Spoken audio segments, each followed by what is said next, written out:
What's up, nerds? I'm McKinley. Today I'm doing my February TBR, so I'll go it's my reader unhaul, so I'll go over my reader unhaul from last month, tell you how that went. And then most of my TBR is feminist, actually all of this TBR is my feminist lit February TBR.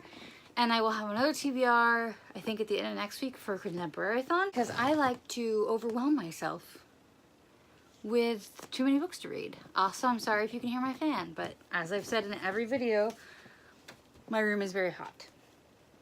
So, first, these books were my reader unhaul from last month, and I read this one.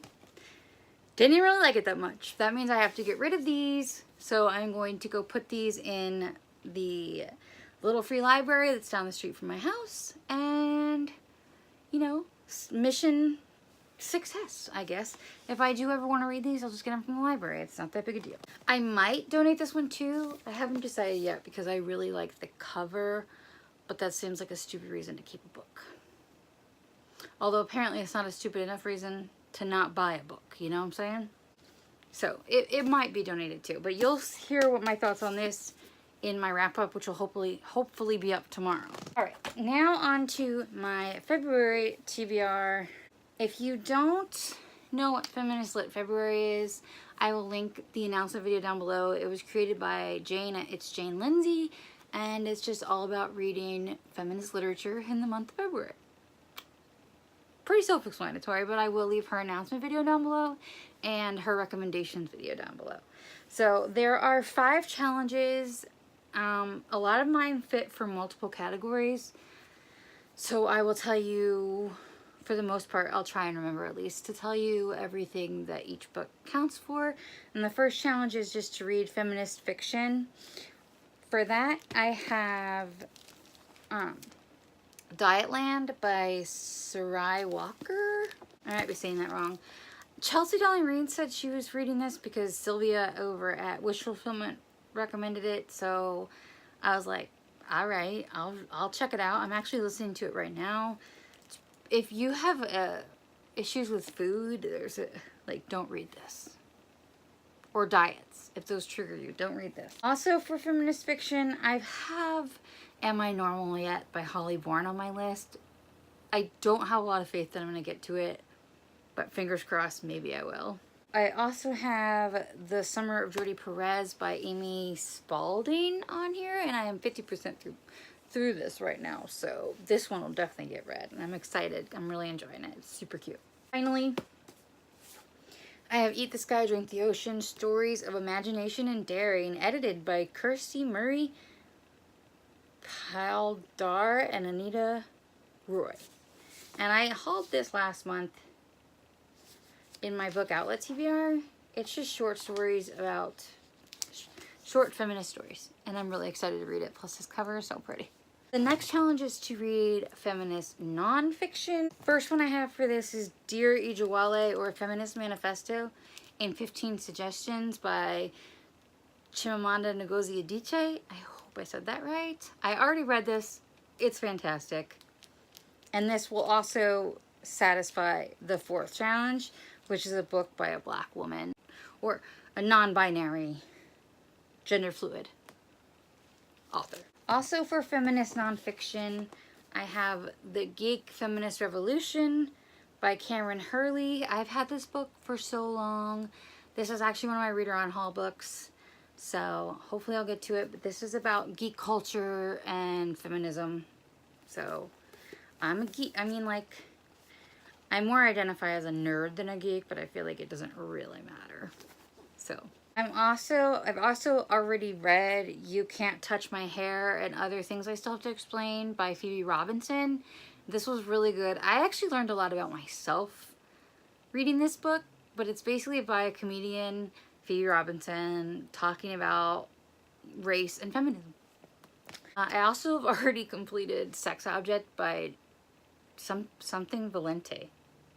Jennifer Valente? I can't remember her first name. And this is her memoir. She's, I guess, a really well-known feminist. I don't really understand why I read it. Like, someone else recommended it, so I read it. And I didn't really care for it. Like, I mean, all it taught me really is that men definitely suck. But I think if you're a fan of hers, you probably like it more than I did, because it just didn't do anything for me. I already knew men sucked. I also have Essays and Speeches by Audre Lorde, which is called Sister Outsider. And these are just supposed to be feminist essays and speeches. Someone recommended this too, so I just added it. Hoopla had it, so I added it. So those are all the books I think that I have chosen for the nonfiction category. So on to the challenge number 3, which is Own Voices. For this, I have Love, Hate, and Other Filters by Samira Ahmed. I actually own this. I don't know why I didn't put it in my pile, but too late now. It's over there. This is about a girl who, a Muslim woman, young lady who wants to become like a director or work in film, and her parents disagree with it, and then a terrorist attack happens, and the person who did it has the same last name as her, and the fallout that comes from that. Also, I have We Are Okay by Nina LaCour. I actually already read this too. Guys, it's February 3rd, and I've already completed 5 books. I don't know how I did it, but I did it. So, this is about a girl who has basically lost all the family she has, and she kind of left town and didn't tell her best friend where she was going. She just left after her grandfather passed, and her best friend comes to visit her on holiday break and basically forces her to deal with her grief. It was actually really good. I really liked it. It was sad, but good. And I know I have never liked a Nina LaCour book before, so I was pretty excited. Next on the list, I have I Believe in a Thing Called Love by Maureen Gu. This is another book in my reader unhaul for the month. I basically just want to force myself, like you have to read it, because if not, you have to get rid of it, because I really, really want to read it. This is about a girl who's really smart, and she has never had a boyfriend, and to teach herself how to get a boyfriend, she does it through K-pop. Oh, K-drama. That makes much more sense. I've heard this is really cute and a lovely little contemporary, so I'm really looking forward to reading it this month. My last Own Voices book, and I hope this is Own Voices. If you know that this isn't, please comment down below and I will take it off this category, but that's Noteworthy by Riley Redgate. Riley, the main character in this is Chinese, and I'm pretty sure Riley Redgate is also Chinese. I don't know if she's bi. If you do know, please tell me. But this is about a girl who disguises herself as a boy to join the a cappella group at her school. So, I've heard it's amazing. I'm really excited to read it. I've actually already mentioned this before. This is on my 12 books to read in 2018. Category number 4, is a book by a Black woman or non-binary gender fluid author. I forgot to say that Phoebe Robinson's book also fit under this, and I think Sister Outsider does too. I have to double check. So on this one I have What Is Not Yours Is Not Yours by Helen Oyeyemi. I think I said that right. And this is stories, short stories that all intertwine. I'm not sure exactly what they're about, but I imagine it's similar to, you know, men stop touching women when they don't ask you to, right? Let me know if you've read this, if you liked it. Also, for a book by a Black woman, I have Benti. I don't know how to say her name, so I'm just not even going to try. And all I know about this is it's science fiction and it's novella, and that April from Avrilius Maximus really liked it, so hopefully I'll like it too. And then I also have Bad Feminist by Roxane Gay on here. I don't know if I'm going to get to this one because I feel like it's going to be really dense, and that might not be the month for it when I have so many books on my TBR and another readathon that I'm doing. So this is tentative. And then finally I have my third Reader Unhaul book, which is American Street by Evie Zaboy. I really want to read this because she's doing a event near me in March, and I'm going no matter what, but I would love to get this book signed, but I want to have read it first. So yeah, I actually don't know what this is about. She's Haitian though.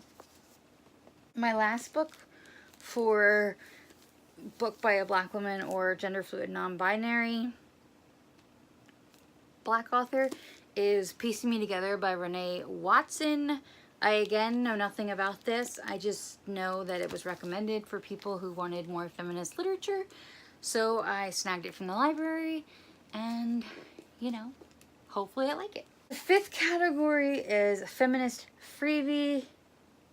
And for this, I already read The Princess Saves Herself in This One by Amanda Lovelace. I had to return it to the library already, so enjoy this picture. This is a poetry book, and I will not wrap it up here because that would be silly.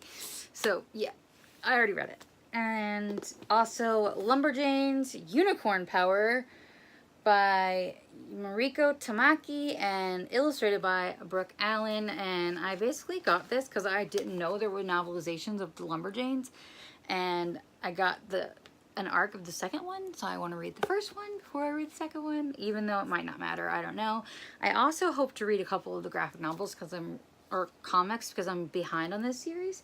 So yeah.